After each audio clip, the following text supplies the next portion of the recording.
Senior Training Coordinator at the Institute for Security Studies, Willem Els, joins us to expand the conversation. Willem, a very good evening to you.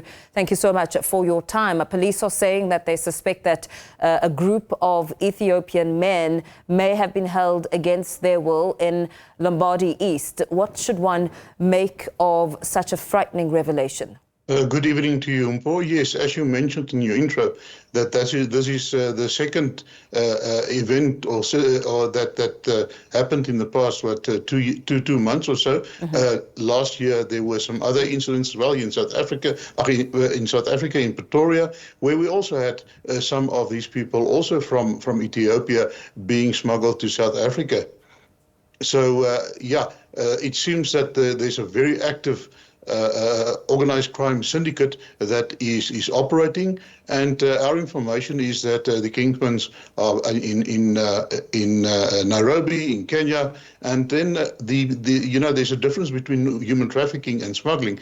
But we see that in this instances, most of the time, your people that pay up to $10,000 to be smuggled to South Africa, by the time they reach South Africa, they are being mugged. Before they come into South Africa, they are being robbed, stripped of all their belongings, etc., etc. So their passports are taken away if they have, and all their documentation. And then these people are being held against their will. And so it is a human smuggling incident that actually converts into a human trafficking incident. And then what happens typically with these people, they are being sold off to other organized crime syndicates, like, for instance, your sweatshops and brothels, etc., etc. The men especially are being sold to sweatshops, where they have to then work as slaves in these sweatshops where they are manufacturing illegal goods and etc.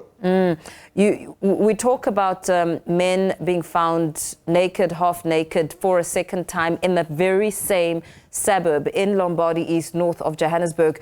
What sort of dangers does this pose for unsuspecting neighbors who may be going about their business and unaware? Yeah, in the first place, these syndicates are normally very well armed, so they use force in order to subdue and to keep the people there. So that is their challenge. And normally, when organized crime syndicates like these and others move into areas and to suburbs, they don't operate alone. They are dependent on other organized crime syndicates to provide other stuff. So you got an infestation in that suburb of several criminal syndicates that may operate, and it poses some severe challenges to, and risk also to, your public there.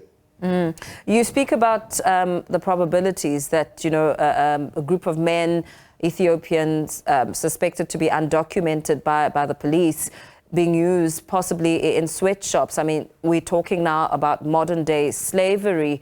In joining the dots, I mean, who could be employing them? You talk about an organized syndicate, but where would they land up if one has to follow the trail? Yeah, from previous experience and other incidents, especially in the south of Johannesburg, there are quite a few sweatshops that are being run by other foreign syndicates, and then they are being sold off to these people, amongst others, according to our information.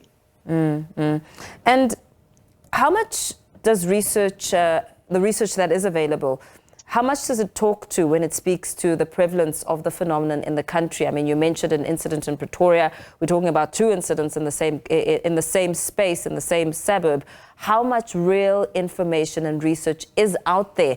You differentiated between human trafficking and smuggling.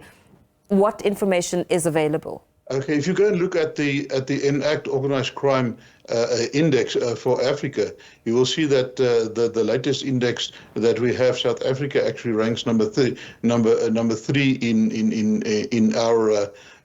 Africa, and number 5 in the world when it comes to organized crimes. And two of the indicators or the crimes that we are looking at in that index is actually human trafficking and human smuggling, and they are very prominent. It's some of the highest occurrences of crime, especially with syndicated crime in South Africa, that we picked up.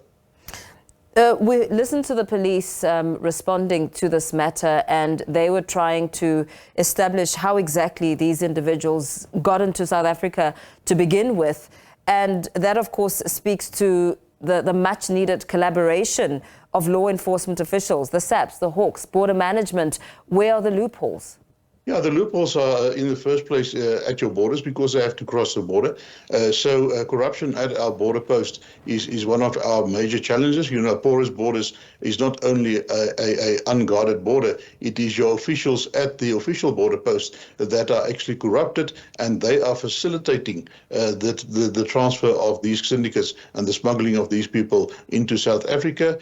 And at the end of the day, they benefit, whether it is the police or the immigration officers or the custom officers that are working there. They are being targeted by these syndicates, and they are paying them quite lucrative bribes in order to facilitate this.